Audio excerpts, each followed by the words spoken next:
Baked Enoki mushrooms and also a spinach side dish. So in Japan, the little side dishes that you have with your main dish are called tsumamono, which means that they're like little dishes that you kind of pick at as you eat and you drink and you talk and you enjoy the company. And this is a meal that is very traditional, something that I grew up with, that my mom used to make us all the time. So I'm really excited to be sharing this recipe with all of you and also recording it so I don't forget how to make it. What we've got to use as ingredients is we've got obviously the whole salmon. What we've got here is Tasmanian salmon, which is amazing.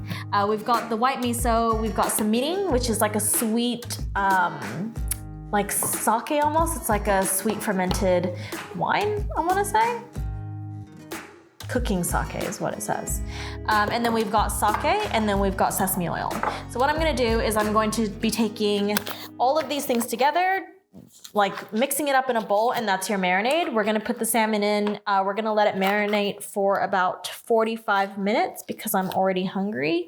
But you can do it for about up to an hour. You don't wanna overdo it though, because the salmon will start to break down in this mixture.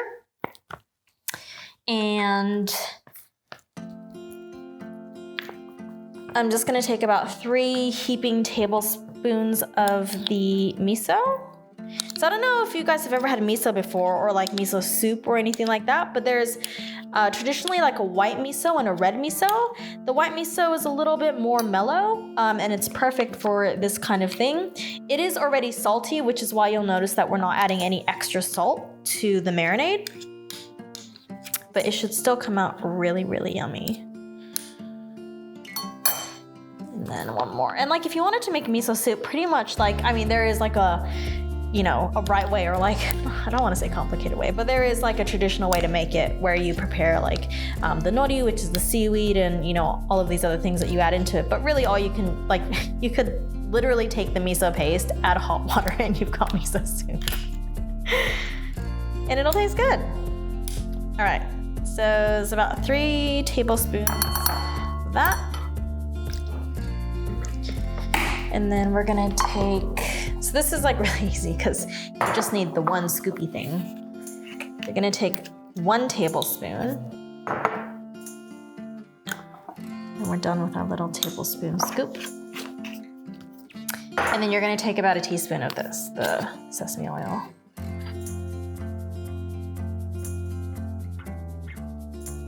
Just dump that in. And then what we're gonna do is we're just gonna mix this. So you wanna mix it all together until you're getting kind of a nice even consistency. Smells like childhood. And dump these directly in here. And I'm just gonna coat them really good.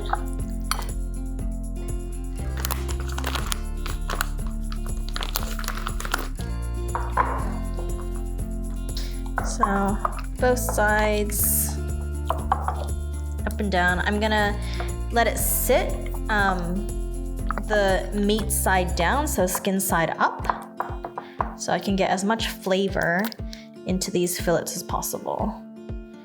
I'm just gonna make sure I'm not taking away the marinade with my hands. All right, cool. So that's all you gotta do.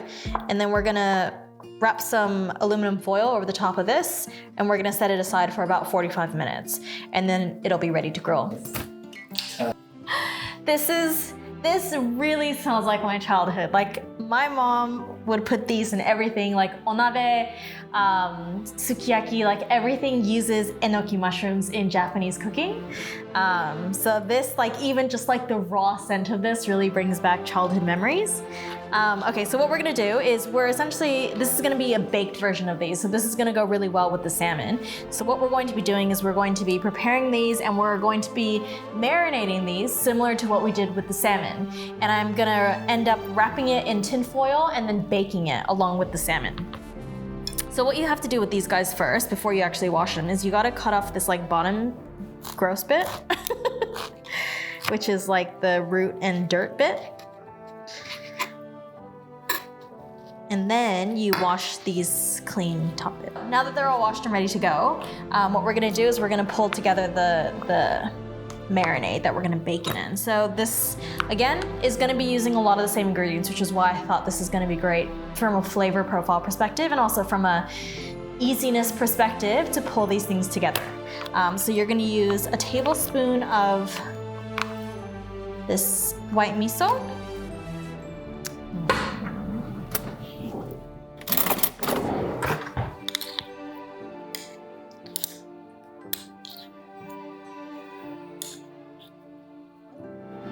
You're gonna use a tablespoon of this soy sauce.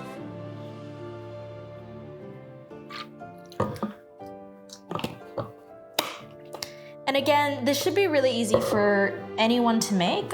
I know that with some of the Japanese dishes, it can be hard to get some of those specialty ingredients, but all of this stuff you should be able to find in your local grocery store. You're gonna need a tablespoon of sake.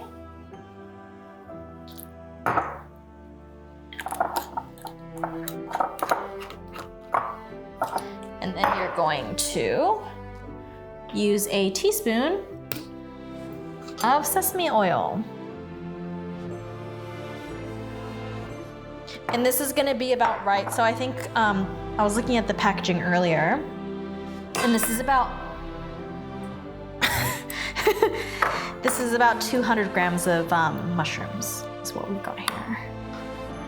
So what you're gonna do is you're just going to mix this together, not too vigorously. You don't wanna be splushing and splashing this around. Oh, it's already starting to smell really good.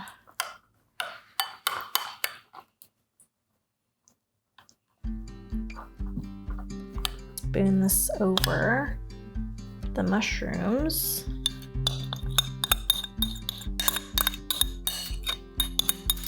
So you'll find that with a lot of traditional Japanese cooking, it's actually not super hard.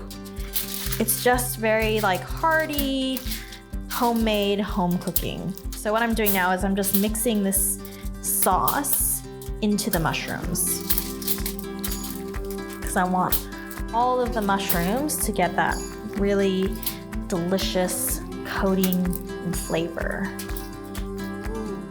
You know, I don't want to end up with like mushrooms on the end that like taste like nothing, and then a bunch of mushrooms that are like really saturated with sauce in the middle. So once you actually mix this through, and like the enoki mushrooms are really good because they're so fine, they pick up all of the sauce, kind of like spaghetti, and they become really flavorful. I'm also just pulling apart some of these stalks. So like when you cut them, some of them will still be kind of attached at the stalk, so you can just kind of gently pull them apart with your fingers while you're doing this. And the reason that you want to cut off the ends of this, the mushrooms, is not only because there's dirt and crap on there, but also because it's tough and it doesn't taste very good. Oh, so that's pretty much it. And then what we're gonna do is we're gonna wrap up these bad boys, and then we're just gonna bake them.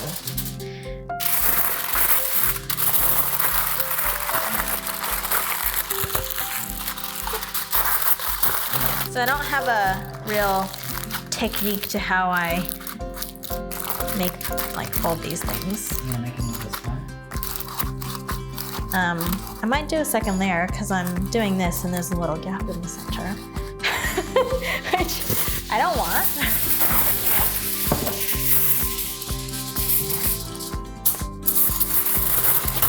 I'm gonna add an extra layer here.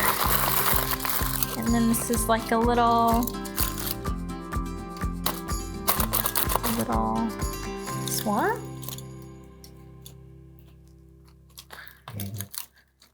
Ta-da! All right, So this is gonna go over here and we're gonna bake it a little bit later when we do the salmon. And then for the last tsumamono, we're going to make the spinach dish. So this dish is called ohitashi. And it is a little side dish or tsumamono that's essentially mostly spinach. And it's going to have the same kind of flavors that we're putting into the mushrooms and the salmon. It's going to be really nice with freshly baked white rice. All right, so what we're doing now is we're just going to steam the spinach. So this is our solution to not having ice to blanch the spinach, which is what you would traditionally do. So if you can do that, do that. Otherwise, steaming it's going to work just as well, and it's probably going to be easier.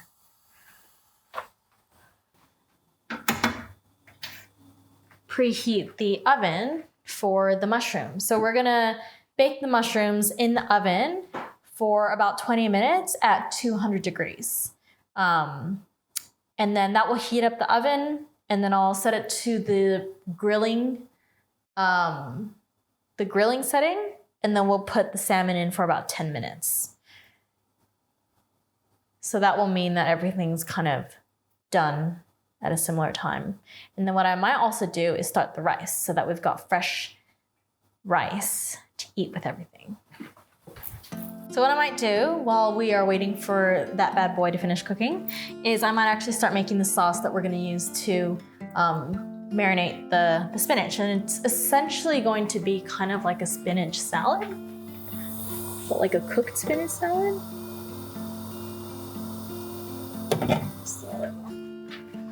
Okay, so because we have quite a bit of spinach, I'm gonna use 2 teaspoons of the soy sauce. 1, 2. I'm gonna use 2 teaspoons of the sesame oil.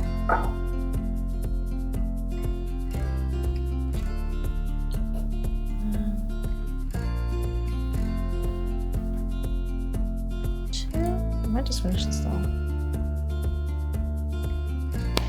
And then about 2 teaspoons of this sesame, whole sesame seeds.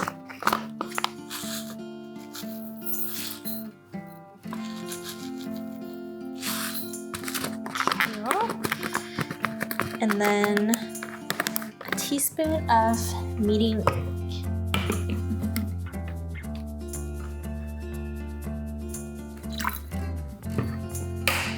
That's it.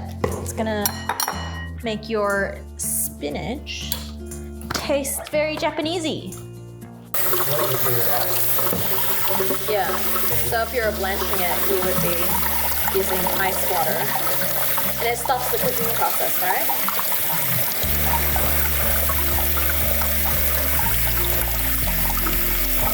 Alright. So yeah, it's pretty good now.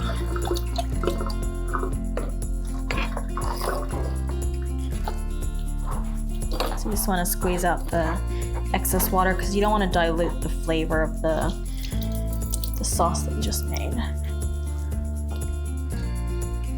And then you're just gonna cover your spinach with this mixture.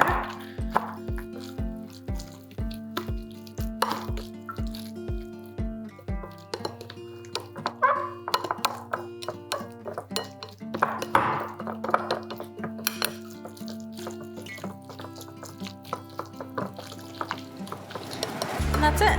This is it. This is ohitashi. So this tastes really, really nice with the salmon and with rice, with freshly baked rice. So that's all you need to do for that spinach dish.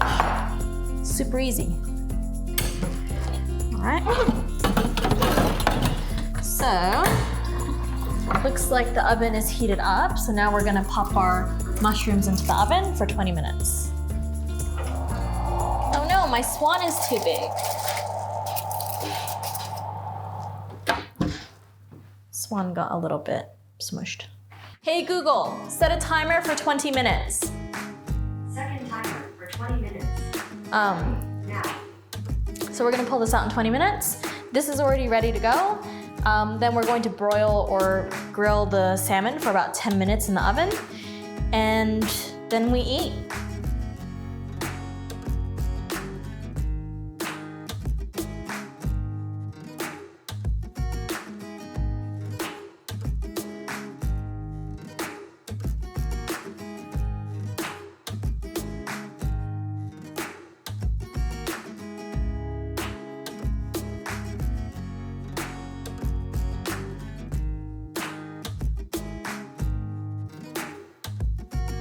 So this is my recipe for miso marinated salmon, baked enoki mushrooms, and ohitashi.